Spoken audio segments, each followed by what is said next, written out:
Hi! Thanks for joining me today. You know, fall's right around the corner and it's my favorite season ever. I love it when it starts getting cool outside and when trees start changing colors, and I love going to the pumpkin patch with my kids. In fact, it's inspired the story that we're going to read today called Too Many Pumpkins by Linda White.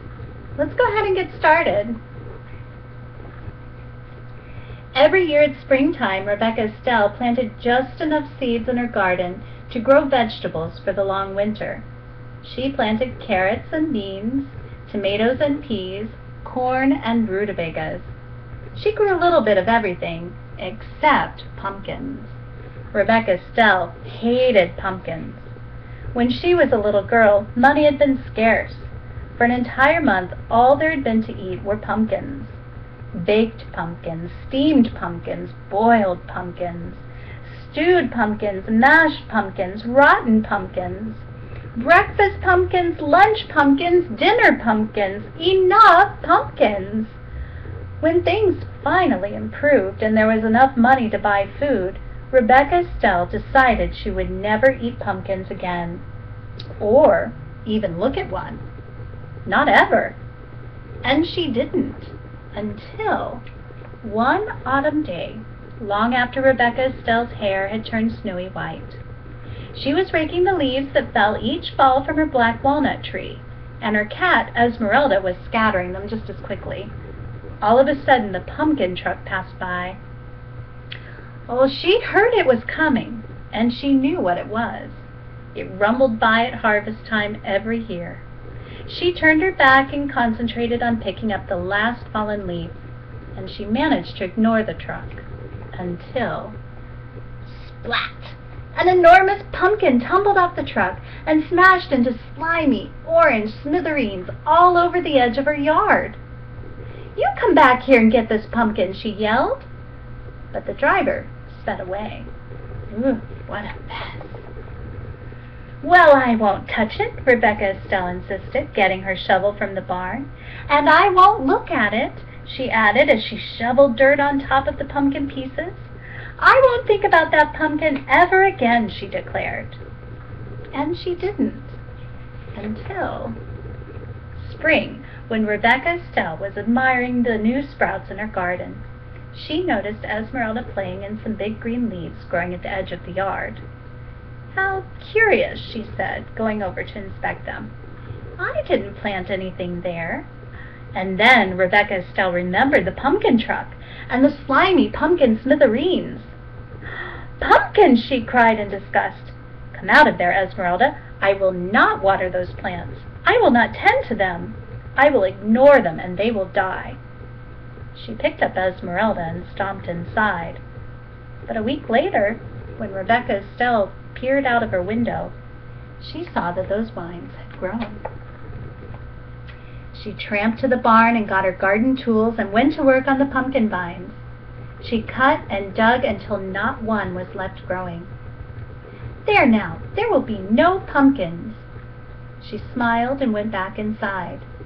But the next week, when she was weeding the garden, she noticed that the pumpkin vines had grown back. Rebecca Estelle marched inside and snapped the curtains shut. "The only thing to do is ignore them. They won't grow if I don't take care of them," she muttered. So, rain or shine, all spring and summer she never looked out of the window. She used only the back door and never even glanced toward the vines. And neither did Esmeralda. What do you think might have happened to those pumpkin vines? We're about to find out. Rebecca Estelle ignored the vines so well that in time she forgot why she wasn't even using the front door. Until one autumn day, when she and Esmeralda went to rake the leaves that fell each fall from the black walnut tree in front of the house. "Pumpkins!" Rebecca Estelle shrieked. Pumpkin vines had twined under the bushes, over the bird bath, through the porch rails, and onto the rocking chair.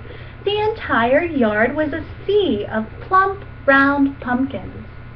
Rebecca Estelle could no longer ignore them. She plopped down on the pumpkin nearest her, putting her hands over her face. "Oh, whatever will I do?" she cried. "How will I get rid of this many pumpkins?" She thought and she thought. Her mind went back to all the pumpkins she had eaten as a young girl, when pumpkins were the only food her family had. "Well, we can't let them stay here," she told Esmeralda. "Some people might need these pumpkins, and I suppose there are folks crazy enough to like them. We'll just have to give them away." And she marched off to get her wheelbarrow. Rebecca Estelle struggled to lift the first pumpkin, and then the second, and the third. She huffed and she puffed as she wheeled the loaded wheelbarrow into the lane. "Oh, I'm too tired to deliver these heavy pumpkins now," Rebecca Estelle grumbled. And she mopped her brow with her apron and wondered what to do next. "Well, perhaps I can make them into pies, and they'll be easier to deliver. Oh, such a nuisance." So she went to work, and she scooped the slimy seeds out of the pumpkins and cut away the shells, and then she boiled the pumpkin meat and mixed it with eggs and milk, sugar and flour, cinnamon, nutmeg, and cloves to make rich pies. Then Rebecca Estelle made pumpkin tarts, pumpkin muffins, pumpkin cakes, pumpkin bread, pumpkin pudding, pumpkin cookies, until pumpkin dishes filled out of every cupboard, drawer, and cubbyhole, and the seeds were a mountain in the corner. "Well, that's the first batch," Rebecca Estelle said, dusting her floury hands. "Now, to deliver them."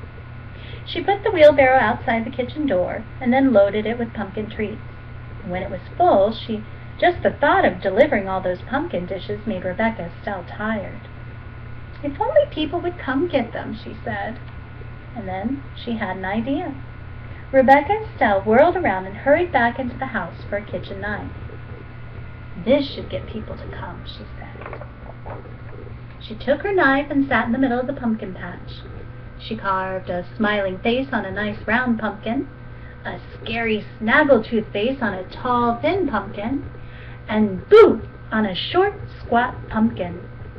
She was so busy carving pumpkins she hardly noticed how dark it was getting.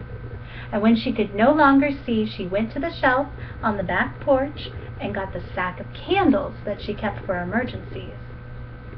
"If this doesn't get people to come here, we'll have to deliver them all ourselves," she muttered to Esmeralda. "Oh, look at all of those jack-o'-lanterns. They're all glowing bright. Do you think that might encourage people to come? We'll see." Rebecca Estelle peered into the darkness for a long time. She didn't see anything, but still she watched, until finally she saw light, faint at first, and then brighter, and then more lights bobbing through the night. "Oh, here they come!" she shouted. "Esmeralda, let's heat up some apple cider." Well, young and old, everyone in town came. "Rebecca Estelle, we thought you hated pumpkins," they said. "We saw your jack-o'-lanterns from the end of the road and came for a closer look." "I was hoping you would," said Rebecca Estelle. "Where did you ever find all these pumpkins?" people asked.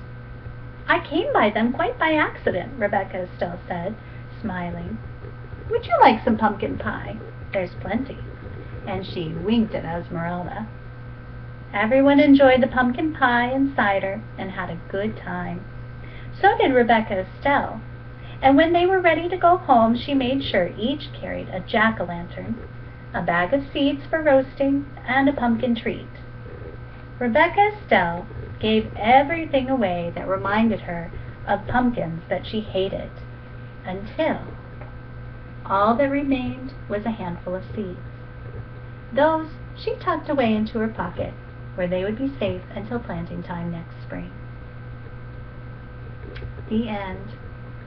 I hope you liked the story today. Thank you for joining us. Have a great one. Bye.